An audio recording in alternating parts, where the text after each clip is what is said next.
Hey Capricorn, I'm back. Let's go ahead and get started. The bottom card that I pulled for you that represents the underlying theme or the overarching energy is the Hanged Man upright. This is the 12th card in the Major Arcana. The 12th card represents the 12th house for me. And you are having a lot of focus on this house for you. That house is the house of your limitations, your repressions. It's the house of secrets that you keep from yourself, secrets that you keep from others, secrets that you find out in your dreams. It also deals with dreams.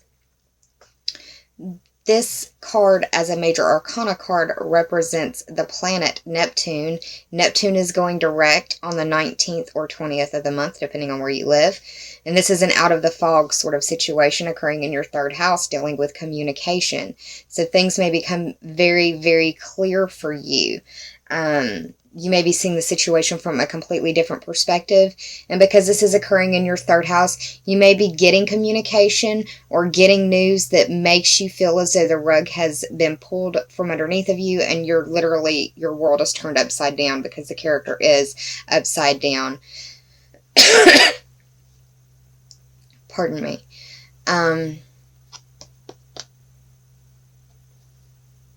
Neptune is a spiritual planet. You could be having a spiritual awakening.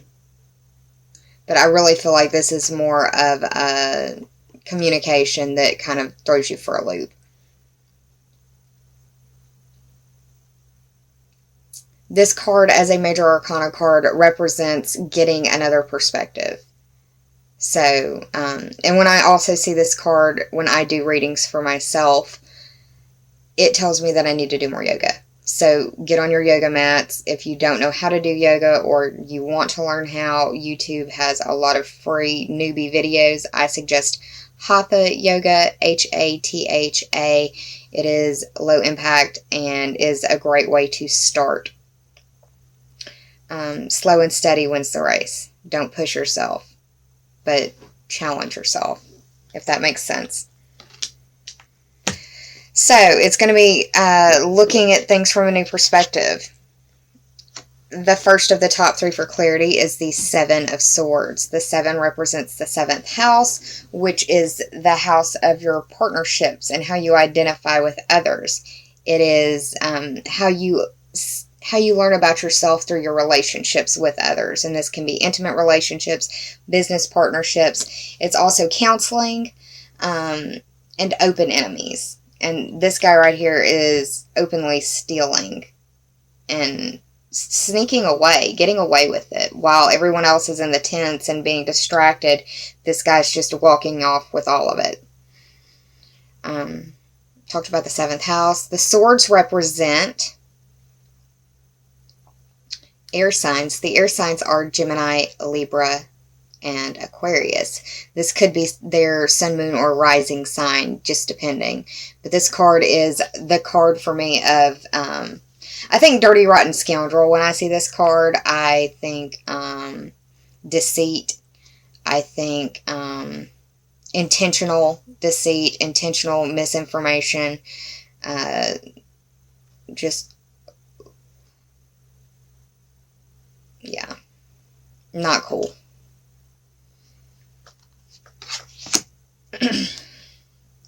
The next card is the King of Swords in reverse. Now, the King of Swords represents many different things for me. Whenever I see a sword in reverse, I think of misinformation. And what I usually say is misinformation through either intentional or unintentional. But because the card that precedes it is the 7 of Swords, it's like intentional lying. And the way that it's laid out, it's like the 7 is looking back at the king like, do you see what I'm doing? Am I getting it? Are you catching me? And so, this King of Swords could represent a masculine air sign, Gemini, Libra, or Aquarius, that is lying about something, possibly lying about stealing. If this isn't the case, they're lying about something that they shouldn't have done. possibly dealing with partnerships or relationships.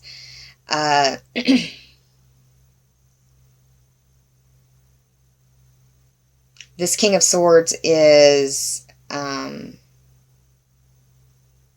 subjective, looking at it from their own personal perspective and doing what they can to cover their tail. Whenever I see the King of Swords upright, I think about like lawyers and advocates and people who use their words for good. Sorry, but this guy, he's using his words for the wrong reasons and is being deceptive about it.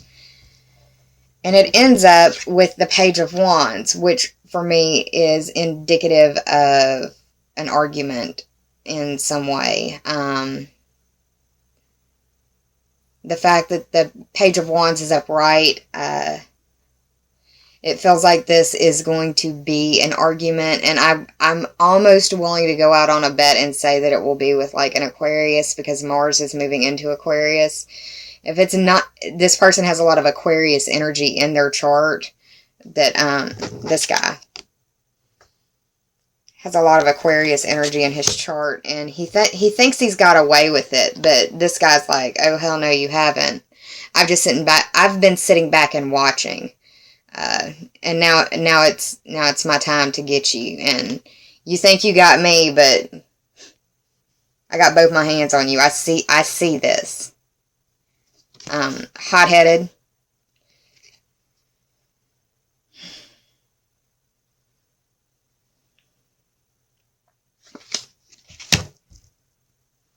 If you have to have a conversation with somebody, I would, it's gonna be a forceful energy, because Mars moving into your second house, it's dealing with your self-esteem, your self-worth.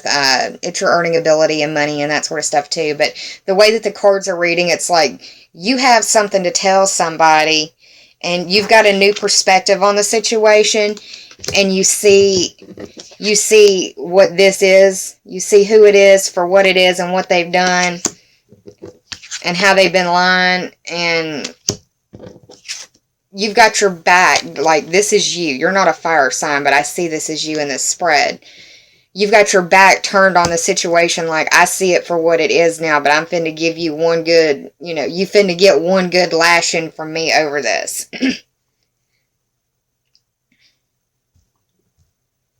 Yeah, that's what I'm seeing. I did the total, and there wasn't a whole lot to add up. You had 2 character cards with no numerical value to them.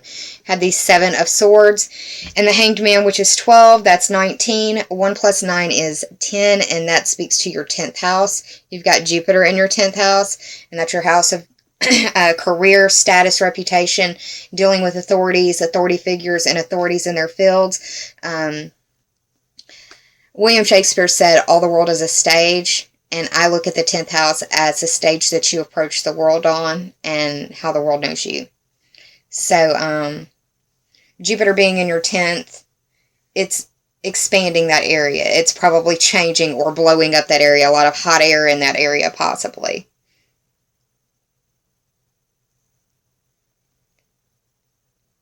Now, okay, 10th house. Yeah, covered that. Cool. I'm just trying to make sure I got everything. And I'm sorry about my voice and coughing and stuff. They had to do some controlled explosions out at Camp Minden, close to where I live. And it has got my throat irritated pretty good. But soldiering on. Let's do this. The first Sacred Rebels Oracle card that you got was Going Beyond Normal. And the very first thing I think of, whenever I pull this card, or when there are certain cards that I pull just by looking at it that makes me think of either music videos or music that I've heard. And this definitely, right here, the way that she's kind of looking makes me think of the Banks song, Gemini Feed. It may be appropriate for this reading as well. It feels like it. The Going Beyond Normal card is the 14th card of the Sacred Rebels Oracle deck. 1 plus 4 is 5. And you have the full moon in your 5th house. That full moon is on the 14th or 15th, depending on where you live. The Going Beyond Normal card makes me think that it is time for you to embrace your intuition. That it is time to break from tradition and to have faith in your convictions. And have faith in your inspirations. That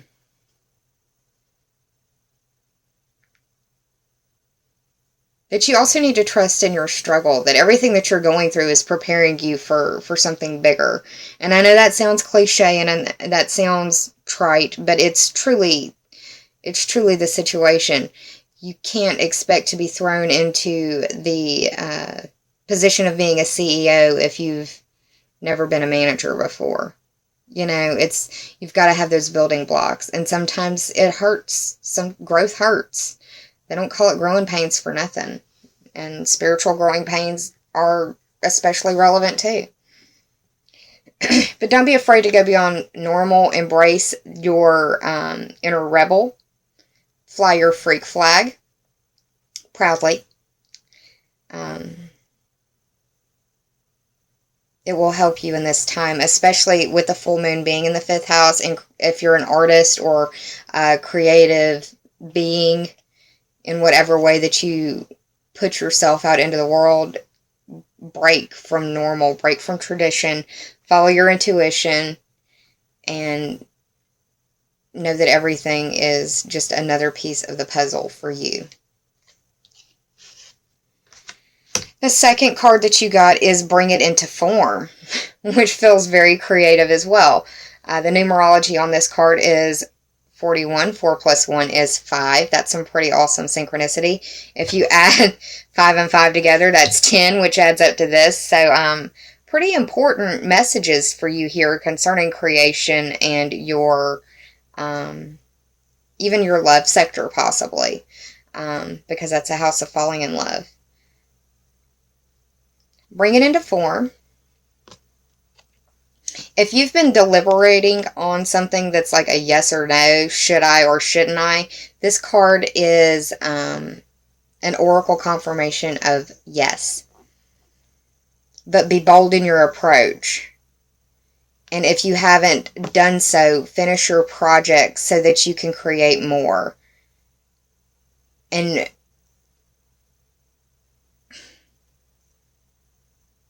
I can't help but notice this person is like walking away. I don't want it to feel negative, but I want to give you a heads up.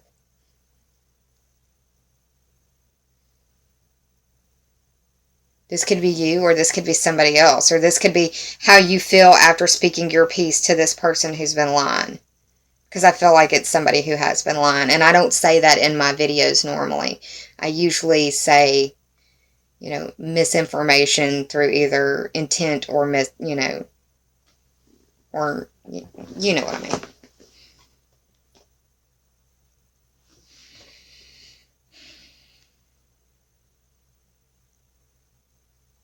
I also think that getting out in nature, especially if you can do it safely, barefoot, do what they call earthing, where you just kind of walk around barefoot in nature safely.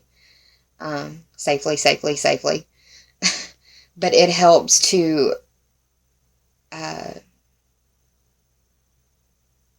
heal your vibration, is the best way that I know how to describe it. It gets you more in tune with the earth and grounds you to the earth's vibration, which would be good for you right now.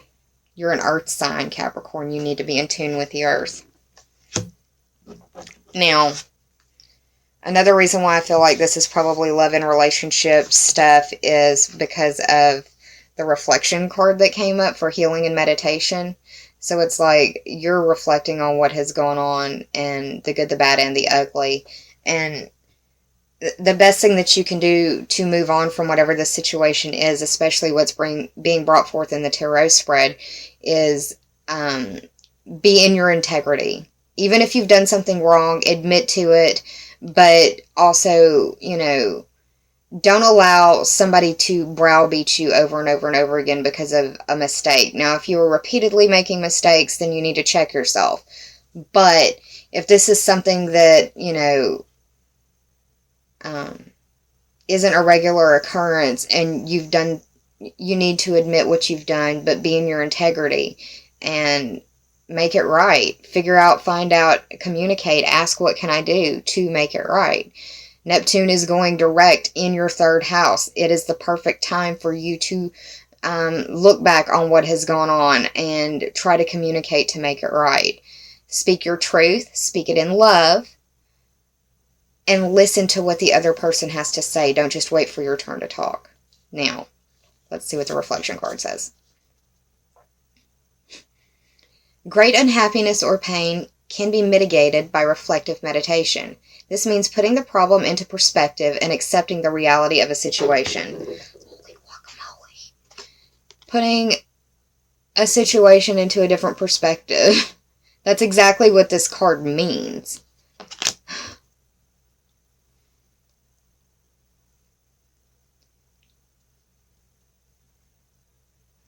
Reflection will help you to put the past behind you and to move forward. Use it to unburden yourself of any major problem that has held you back.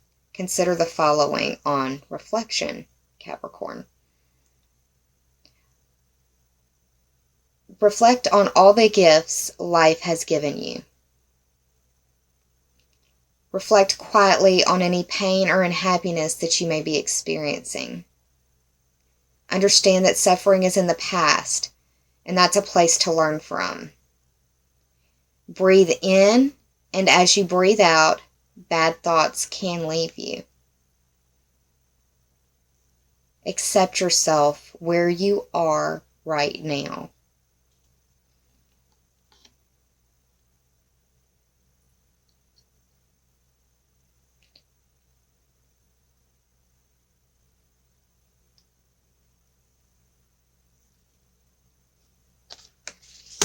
The second card that you got was Equanimity, another yoga pose. You may want to find some relaxation out near water, possibly a lake or a beach if you still can, if it's not cold where you are, or just go for a nature walk near water if you can. If you can't, do what you can, but equanimity. The mind and body each affect the well-being of one another. Regular meditation is an excellent stabilizing influence. So whenever you feel assailed by the trials of life, particularly in a crowded place, you can restore your mental and physical equilibrium by practicing this calm meditation. May I be steady in this period of change. May I be present in this period of difficulty. May I stay centered in the heat of the moment. May I be free from obsession with the past or the future. Stay in the moment, Capricorn. Speak up for yourself. Speak your truth in love. And see this situation from a different perspective. There may be secrets coming out. Forewarned is forearmed. Take care of yourselves. Be kind to yourselves and save some of that kindness for others, because we're all struggling in our own very private areas that some of us may never speak about to another soul. Take care of yourself, Capricorn. I'll see you for the December videos. Closer to December,